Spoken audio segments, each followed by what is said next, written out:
Hey everybody, how's it going? Extreme Trends here, and welcome to the top 10 food scams we always fall for. Everyone has the sneaky suspicion that they have been shortchanged when they go out to eat or pick up some groceries. Well, your concerns just might be grounded in reality. It seems that sometimes when we think we're getting the short end of the stick, we just might be getting it far worse than we ever imagined. Today, we're exposing the 10 worst ways that restaurant businesses and even grocery stores may be tricking us into paying more and getting less for our money. So grab a pen and paper and get ready to take notes for the next time you go out to eat, make for a night on the town, or just head to the store for some chips. What you find out might shock you. Number 10, portion illusions. How much is a medium soda versus a large at your favorite fast food joint? $1? Maybe more? Thanks to the miracle of dirt cheap ice cubes and not being able to see the difference in cup sizes until we get them in our hands, there's no way to actually know how much more you're getting until you put them side by side and measure them for yourself. That is, if you can be bothered to do so. By that time, your money is already into their pockets. Many establishments end up pulling these kinds of tricks to make us think the portions we're getting are bigger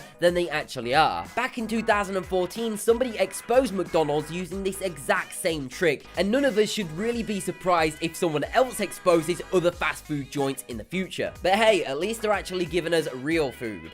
Taking the number 9, fake food. Believe it or not, some companies out there have been known for making fake food using non-food products. Plastic bags apparently have been used in the creation of fake rice, looking exactly like the real deal, the only thing giving it away being the slightly chemical smell it possesses. Also, have you seen the word cellulose in the ingredients list of your favorite snack foods like pretzels? Cellulose is another word for wood pulp, aka not food, aka wood. Even worse, the FDA has set no limit for the amount of cellulose food makers can legally put into their products without having to inform customers. This, unlike the USDA, who regulates meats, they have a limit of 3.5% cellulose that can be added into any meat product that wants its approval. Using plastic bags to make rice, however, is illegal any way you cut it.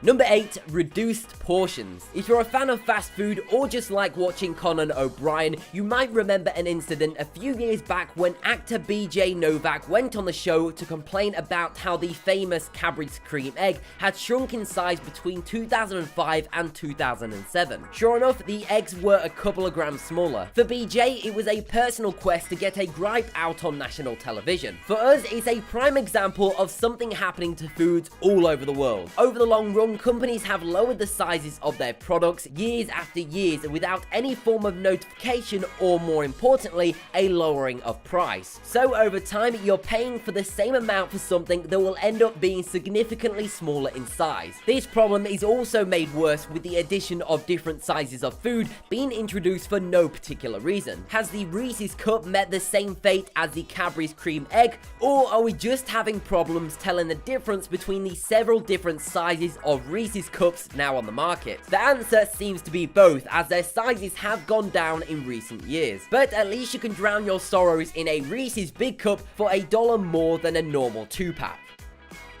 Number 7, ice cream companies. Who doesn't love a cold, creamy bowl of ice cream with all of your favorite ingredients? Chocolate, a brownie fudge ribbon, and of course, a helping hand of air. Which one of those ingredients did you have a problem with? Be careful the next time you think you're saving a buck or two on your favorite treats, because cheap ice creams are usually so cheap because the final product is being whipped together. They add more air into the mixture to make it fluffier, which is pretty much a fancy way of saying that the ice cream has the same amount of air as there is actual ice cream. And sometimes it's not even the cheap brands that actually do this. Breyers, the high quality ice cream in the pretty black boxes, started shifting many of their flavors from being labeled ice cream to frozen dairy desserts. What's the difference, you may ask? Well, they weigh less and have less fat, both consequences of putting extra air into the mixture. Just think about it, if they can inflate the prices of ice creams, then what else are they doing? Number 6. Plumping. That's right, companies can inflate meat. Contrary to its appeasing name, plumping is the delicacy, not delicious way meat companies add extra water into their meat to add literal water weight to their product, allowing them to charge you more for an overflated piece of meat. And unlike cellulose, this can be up to 30% of the total weight of the meat you're buying. An easy way to spot this is to look on the food package for a note saying that the meat was prepared or injected with up to X amount of solution. Usually that solution consists of salt, water, and other preservatives, but a lot of the meats that carry out those labels are frozen. This means that once the meat is defrosted, a lot of that solution is going to drain out as part of the thawing process, making it pretty much pointless. 30% of what you paid for just shrinks out with nothing to show for but an empty wallet. What a shame.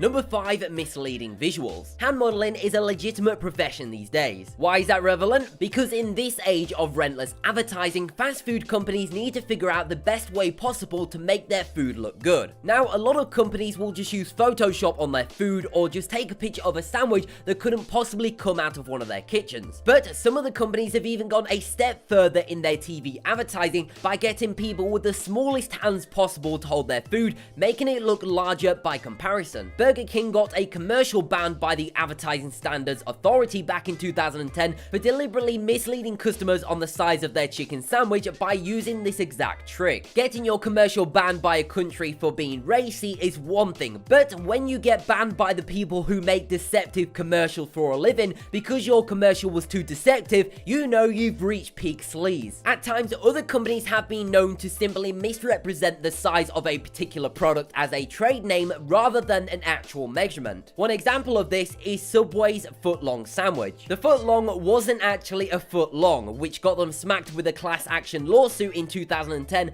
that was settled in 2015. Subway got off relatively scot-free with needing to only pay lawyer fees and provide a promise that they will ensure their subs are 12 inches long moving forward.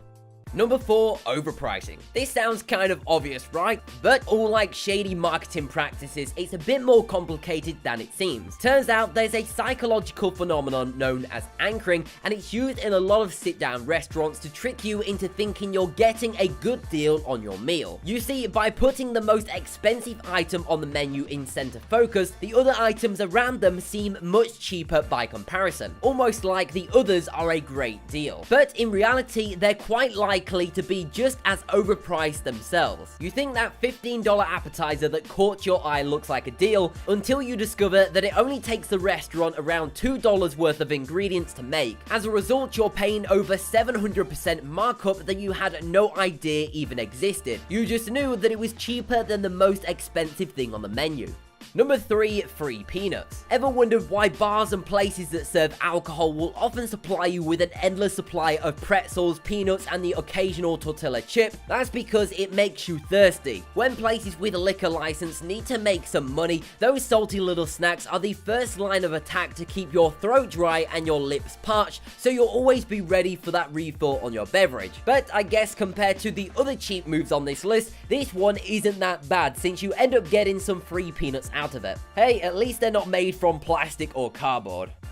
Number 2. Best buy and sell by dates. Now, while there are a lot of arguments about the necessity of these things in the first place, and indeed how needless they seem on something like a box of mac and cheese, the dates printed on food have been a pretty reliable way for us as customers to ensure that we're getting the freshest possible products. Except, of course, when the supermarkets we get them from realize that they can use the dates to make things seem they last a lot shorter than they actually do. To get you coming back again and again for their stuff, supermarkets have been known to take older food with a closer sell-by date and make it more prominent in an effort to get you to buy it. If you don't get to it after you buy it, you'll end up throwing it away based on the sell-by date, which is just another contribution to the millions of tons of food that gets wasted pointlessly year after year. But more importantly to the company's bottom line, not having your special snacks because of the short shelf life essentially guarantees that you'll need to come back and restock sooner than you expected. While you're there, you may as well pick up some overinflated meat and ice cream.